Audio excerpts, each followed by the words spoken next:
ओम शांति। 13 मार्च 2025 बाबा के महावाक्य हैं। बाबा कहते हैं, मीठे बच्चे, पद का आधार है पढ़ाई। जो पुराने भक्त होंगे वह अच्छा पढ़ेंगे और पद भी अच्छा पाएंगे। प्रश्न है, जो बाप की याद में रहते हैं उनकी निशानी क्या होगी?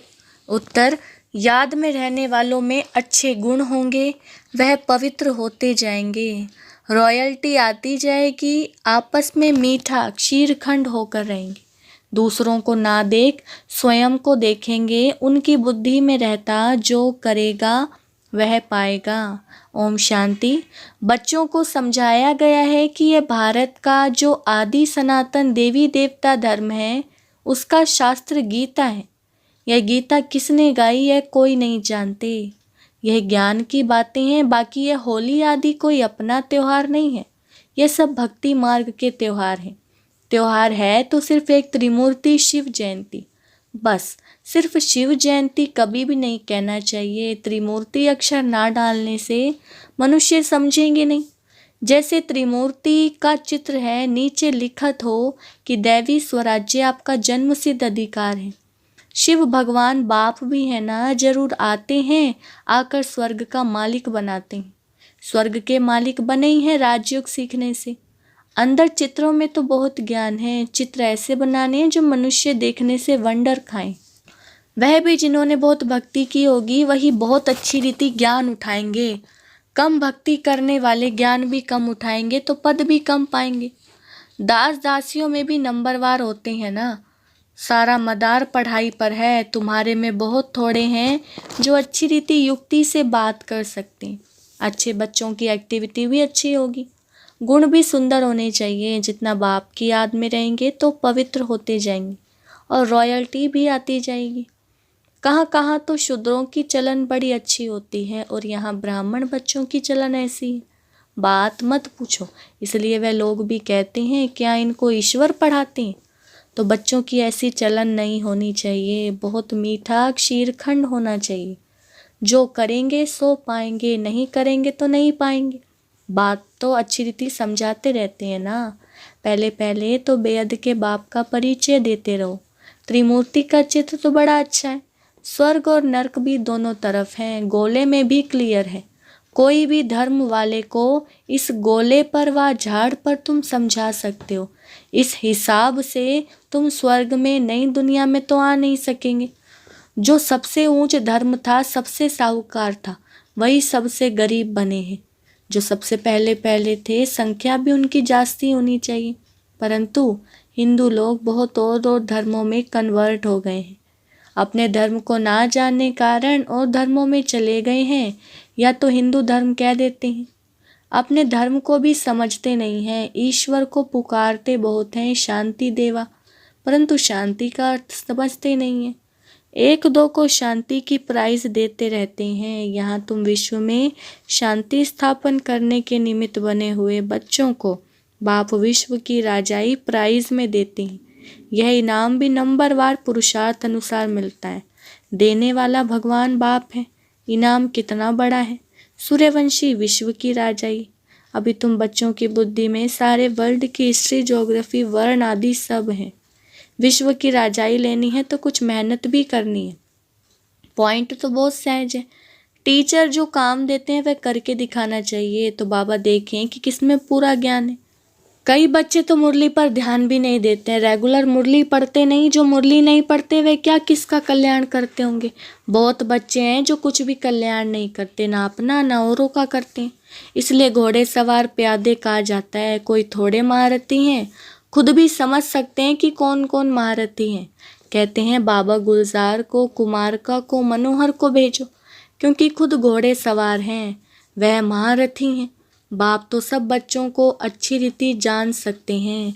कोई पर ग्रहचारी भी बैठती है ना। कभी अच्छे अच्छे बच्चों को भी माया का तूफान आने से बेताले बन जाते हैं।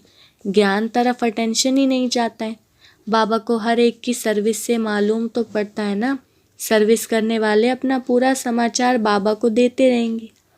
तुम बच्चे जानते हो गीता का भगवान हमको विश्व का मालिक बना रहे हैं। बहुत हैं जो वे गीता भी कंठ कर लेते हैं, हजारों रुपया कमाते हैं, तो तुम हो ब्राह्मण संप्रदाय जो फिर दैवी संप्रदाय बनते हो। ईश्वर की औलाद भी सभी अपने को कहते हैं, फिर कह देते हम सब ईश्वर हैं। जिसको जो आता है वह बोलते रहते हैं। भक्ति मार्ग में मनुष्यों की हालत कैसी हो गई है। ये दुनिया ही आयरन एज्ड पतित है। इस चित्र से बहुत अच्छी रीति समझा सकेंगे। साथ में दैवी गुण भी चाहिए, अंदर बाहर सच्चाई चाहिए। आत्माएं झूठी बनी है, उनको फिर सच्चा बाप सच्चा बनाते हैं। बाप ही आकर स्वर्ग का मालिक बनाते हैं, दैवी गुण धारण कराते हैं। तुम बच्चे जानते हो हम ऐसे लक्ष्मी नारायण गुणवान बन रहे हैं। अपनी जांच करते रहो, हमारे में कोई आसुरी गुण तो नहीं है। चलते चलते माया का थप्पड़ ऐसा लगता है जो ढेर हो गिर पड़ते हैं। तुम्हारे लिए ये ज्ञान और विज्ञान ही होली धुरिया है। वह लोग भी होली और धुरिया मनाते हैं, लेकिन उसका अर्थ क्या है यह भी कोई नहीं जानते। वास्तव में यह ज्ञान और विज्ञान है जिससे तुम अपने को बहुत ऊंच बनाते हो। वह तो क्या क्या करते हैं, धूल डालते हैं, क्योंकि यह रौरव नरक है। नई दुनिया की स्थापना और पुरानी दुनिया के विनाश का कर्तव्य चल रहा है। तुम ईश्वरीय संतान को भी माया एकदम घूसा ऐसा लगा देती है जो जोर से दुबन में गिर पड़ते हैं। फिर उससे निकलना बड़ा मुश्किल होता है। इसमें फिर आशीर्वाद आदि की कोई बात नहीं रहती। फिर इस तरफ मुश्किल चढ़ सकते हैं, इसलिए बड़ी खबरदारी चाहिए। माया के वार से बचने के लिए कभी देह अभिमान में मत फंसो। सदा खबरदार। सब भाई बहन हैं, बाबा ने जो सिखाया है वही बहनें सिखाती हैं। बलिहारी बाप की है, ना कि बहनों की। ब्रह्मा की भी बलिहारी नहीं है, भी पुरुषार्थ से सीखे। पुरुषार्थ अच्छा किया है, हमको भी सिखलाते हैं तो हम अपना कल्याण करें। आज होली है, अब होली का ज्ञान भी सुनाते रहते हैं। ज्ञान और विज्ञान, पढ़ाई को नॉलेज कहा जाता है। विज्ञान क्या चीज़ है किसको भी पता नहीं है। विज्ञान है ज्ञान से भी परे। ज्ञान तुमको यहाँ मिलता है जिससे तुम प्रारब्ध पाते हो। बाकी वह शांति धाम है। यहाँ पार्ट बजाए थक जाते हैं तो फिर शांति में जाना चाहते हैं। अभी तुम्हारी बुद्धि में यह चक्र का ज्ञान है। अभी हम स्वर्ग में जाएंगे, फिर 84 जन्म लेते नरक में आएंगे, फिर वही हालत होगी। यह चलता ही रहेगा, इनसे कोई छूट नहीं सकते। कोई कहते हैं यह ड्रामा बना ही क्यों।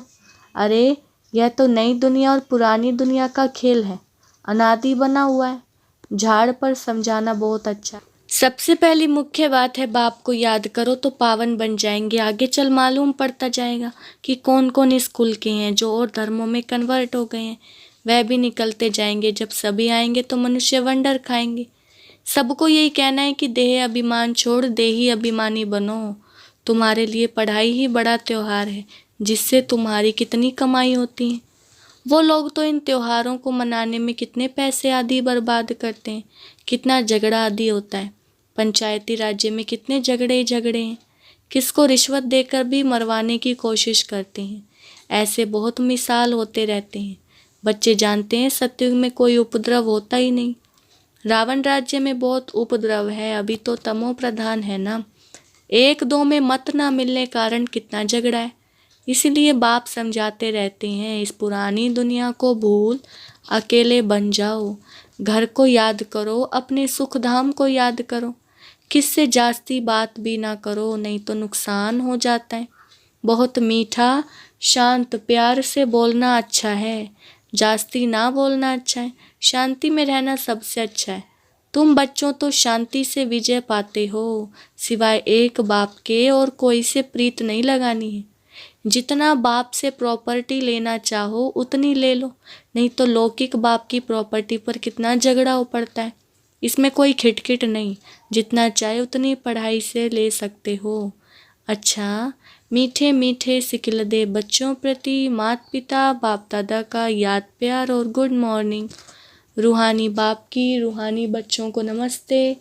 हम रूहानी बच्चों की रूहानी बाप दादा को नमस्ते नमस्ते, गुड मॉर्निंग। धारणा के लिए मुख्य सार। फर्स्ट पॉइंट है सच्चा बाप सच्चा बनाने आए हैं, इसलिए सच्चाई से चलना है। अपनी जांच करनी है, हमारे में कोई आसुरी गुण तो नहीं है। हम जास्ती बात तो नहीं करते हैं। बहुत मीठा बन शांति और प्यार से बात करनी है। दूसरा पॉइंट है मुरली पर पूरा ध्यान देना है, रोज मुरली पढ़नी है, अपना और औरों का कल्याण करना है, टीचर जो काम देते हैं वह करके दिखाना है।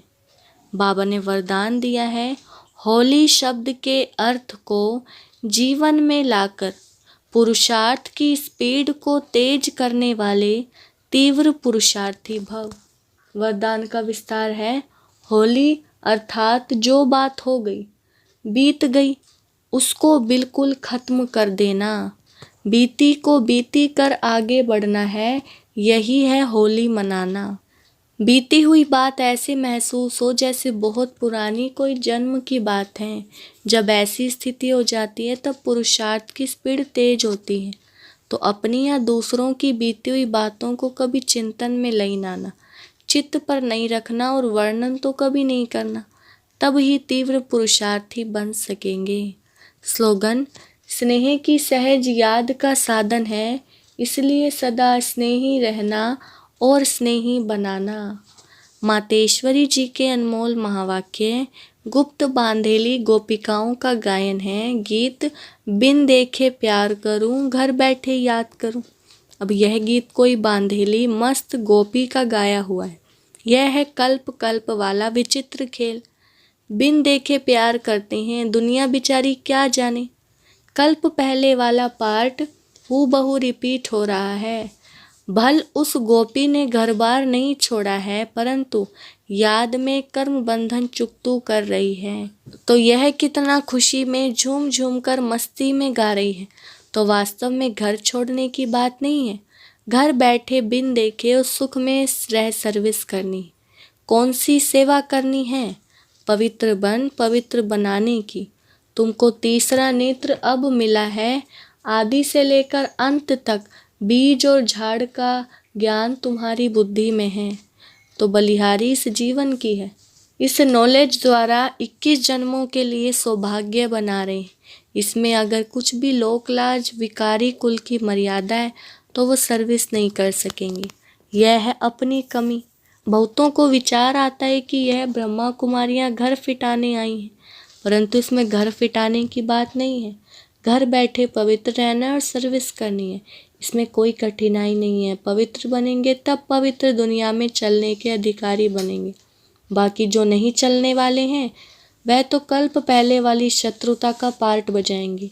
इसमें कोई का दोष नहीं है। जैसे हम परमात्मा के कार्य को जानते हैं, वैसे ड्रामा के अंदर हर एक के पार्ट को जान चुके हैं, तो इसमें घृणा नहीं आ सकती।